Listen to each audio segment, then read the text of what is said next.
Please do like share and subscribe, और कृपया करके इस चैनल को बढ़ाने के लिए आप इसको सब्सक्राइब कीजिए, साथ साथ अपने दोस्तों के बीच में भी इसको शेयर ज़रूर कीजिए। गुड इवनिंग फ्रेंड्स, आज की अपडेट कुछ इस प्रकार से है। क्या भारत जो है रूस से दूर जा रहा है? भारत और रूस अंतर्राष्ट्रीय समुदाय दो ऐसे देश हैं जो पिछले 7 दशकों से एक साथ हैं, मगर आज जो समीकरण बने हैं उसके बाद हर कोई जानना चाहता है कि ये दोनों कब तक एक साथ रहेंगे। यूक्रेन की जंग जो साल 2022 में शुरू हुई थी, उसके बाद तो हर कोई इस सवाल का जवाब जानना चाहता है। अमेरिका और पश्चिमी देशों ने रूस पर प्रतिबंध लगा दिए हैं। जहाँ यूक्रेन को हथियार और डॉलर देकर मदद की गई, तो वहीं रूस से आने वाले तेल की कीमतें $60 प्रति बैरल तक तय कर दी गई। भारत इन स्थितियों में भी रूस के साथ रहा और उसने अपने दोस्त का साथ छोड़ने से साफ इनकार कर दिया। रूस के यूक्रेन पर हमले की निंदा का प्रस्ताव जब संयुक्त राष्ट्र यूएन में पेश किया गया तो भारत अनुपस्थित था। इसके अलावा पिछले वर्ष रूसी कच्चे तेल के आयात में 10 गुना तक इजाफा हुआ। साथ ही रूसी हथियार और सैन्य उपकरणों की खरीदारी भी भारत ने जारी रखी है। पिछले 5 सालों में भारत ने रूस और उसके पश्चिमी विरोधियों के साथ संबंधों को संतुलित करने के लिए जो रास्ता अपनाया वो उस पर सफलतापूर्वक चलना जारी रखे है। पिछले दिनों भारत के विदेश मंत्री एस जयशंकर ने साफ कर दिया कि भारतीय कंपनियों पर रूसी तेल खरीदने के लिए सरकार की तरफ से कोई दबाव नहीं डाला जा रहा है। उन्होंने कहा, हम अपनी कंपनियों से तेल खरीदने के लिए कहते हैं और उन्हें सबसे अच्छा विकल्प चुनने की सलाह देते हैं। भारतीयों के हित में जहां हमें सबसे अच्छी डील मिलती है उस तरफ जाने में ही समझदारी है। हम यही करने की कोशिश कर रहे हैं। रूस से तेल खरीदे जाने पर भी भारत को अमेरिकी प्रतिबंधों से दूर रखा गया है। साथ ही भारत आयातित रूसी कच्चे तेल को रिफाइन करके तीसरे देशों को बेच रहा है। इससे भी रूस की काफ़ी मदद हो रही है। विदेश नीति की जानकारों के माने तो अमेरिका और उसके सहयोगी भारत को रूस से अलग करने के सपने देख रहे हैं। उनका मानना है कि अगर ऐसा हुआ तो उनका खेमा मजबूत हो सकता है, मगर वो इस बात से वाकिफ़ है कि व्यवहारिक तौर पर संभव नहीं है। दक्षिण एशिया में अपने शक्ति संतुलन के लिए उन्हें भारत की ज़रूरत है। अमेरिका सुरक्षा जानकार बोरिस रिवकिन ने टेलीग्राफ में लिखा है कि फ़िलहाल भारत को रूस से अलग करना नामुमकिन है। अमेरिका अगर ऐसा चाहता है तो फिर उसे बहुत उच्च स्तर की कूटनीति अपनानी होगी, जो थोड़ी मुश्किल है। बोरिस ने याद दिलाया कि भारत की सेनाओं में 70 से 80% तक हार्डवेयर सोवियत संघ या फिर रूस का है। साल 1992 के बाद से हथियारों का 2/3 आयात रूस से हुआ है। अमेरिका और उसके पश्चिमी सहयोगियों को शीत युद्ध के समय से चली आ रही सोच पर काबू पाना होगा। अमेरिका ने भारत पाकिस्तान युद्ध में हमेशा उसके दुश्मन का समर्थन किया था। ऑपरेशन सर्चलाइट हो या फिर बांग्लादेश मुक्ति युद्ध, सभी हर बार अमेरिकी पाकिस्तान के साथ खड़ा था। साथ ही आज़ादी के बाद से औद्योगिकीकरण के शुरुआती प्रयासों में भी भारत को जो मदद चाहिए थी उसे देने में भी वह असफल रहा था।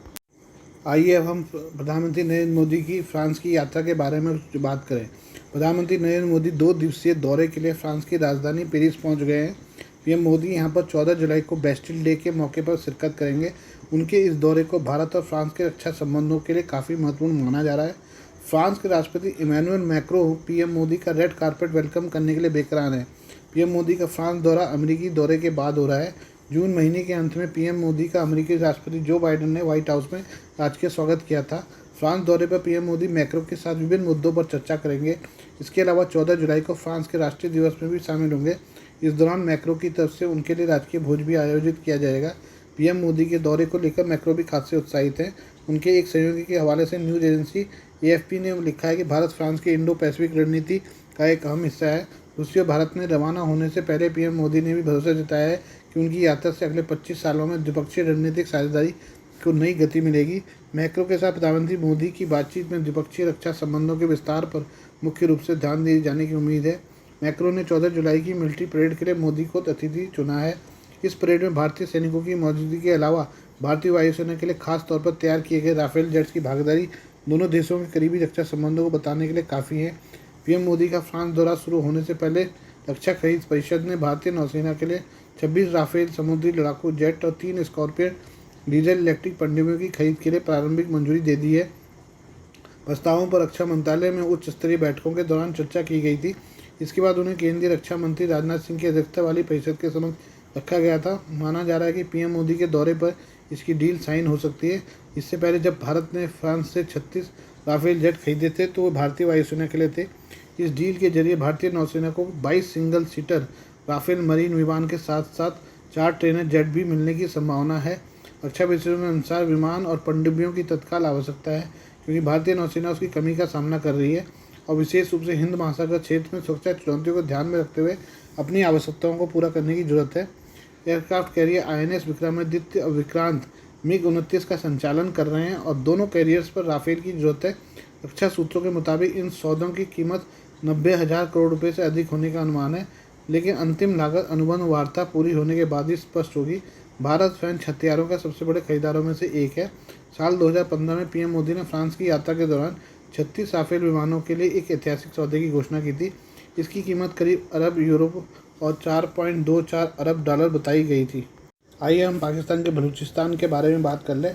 आसान बलूचिस्तान प्रांत में आतंकवादियों के साथ साथ अलग अलग मुठभेड़ों में कम से कम 12 पाकिस्तानी सैनिक मारे गए हैं, 5 घायल हो गए हैं। सेना की मीडिया शाखा inter service public relations ISPR ने एक बयान में बताया कि ये हमले बुधवार को प्रांत के सुई और झोब इलाके में हुए। दोनों मुठभेड़ों में कम से कम 7 आतंकवादी भी मारे गए। सेना ने इसे आसान क्षेत्र में एक दिन में सबसे ज़्यादा नुकसान बताया है। सेना ने कहा कि अज्ञात बंदूकधारियों ने सुई में एक अभियान चला रहे सुरक्षा बलों पर हमला किया, जिसमें कम से कम 3 सैनिक मारे गए और 5 घायल हो गए। गोलाबारी में 2 आतंकवादी भी मारे गए, जिसकी जिम्मेदारी किसी समूह ने नहीं ली है। बुधवार तड़के झोब गैरिसन में एक सैन्य प्रतिष्ठान पर आतंकवादियों ने हमला किया, जिसमें 9 सैनिक और 5 आतंकवादी मारे गए थे। सुई में मुठभेड़ झोब गैरिसन हमले के बाद हुई।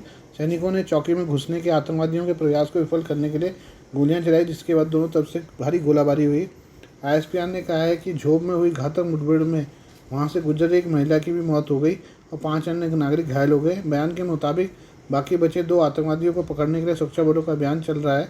बयान के मुताबिक बलूचिस्तान में एक दिन में 12 सैनिकों की मौत सेना को पहुंचा एक दिन में सबसे ज़्यादा नुकसान है। इससे पहले फरवरी 2022 में कई जिले में मुठभेड़ के दौरान 10 सुरक्षाकर्मियों की मौत हुई थी। आइए अब हम इसरो के बारे में बात करें। भारतीय अंतरिक्ष अनुसंधान संगठन इसरो ने कहा है कि देश के तीसरे चंद्रमा मिशन चंद्रयान 3 के प्रक्षेपण के लिए 25.30 घंटे की उल्टी गिनती गुरुवार को यहां अंतरिक्ष बंदरगाह पर शुरू हो गई है। शुक्रवार का चंद्र अभियान 2019 चंद्रयान 2 मिशन के बाद है, जहां अंतरिक्ष वैज्ञानिक चंद्रमा की सतह पर सॉफ्ट लैंडिंग का लक्ष्य बना रहे हैं। एक सफल मिशन भारत को ऐसी उपलब्धि हासिल करने वाले देशों के एक विशिष्ट क्लब में शामिल होते हुए देखेगा। अन्य देशों में संयुक्त राज्य अमेरिका, चीन और पूर्व सोवियत संघ शामिल है। वहीं चंद्रयान 3 भारत को चंद्रमा की सतह पर अपना अंतरिक्ष यान उतारने वाला चौथा देश बन जाएगा। इससे पहले भारत ने साल 2019 में चंद्रयान 2 भेजा था, लेकिन सॉफ्ट लैंडिंग के दौरान वह सफल नहीं हो पाया। चंद्रयान 2 मिशन के दौरान यान चंद्रमा की सतह से महज एक पायदान की दूरी पर था, तभी लैंडर से इसरो का संपर्क टूट गया था। इसरो ने इसे ऐतिहासिक नज़ारे को देखने के लिए नागरिकों को भी आमंत्रित किया था। बता दें कि चंद्रयान 3 मिशन के लिए इसरो के सबसे भरोसेमंद rocket LVM-3 launch vehicle mark 3 से लॉन्च किया जाएगा।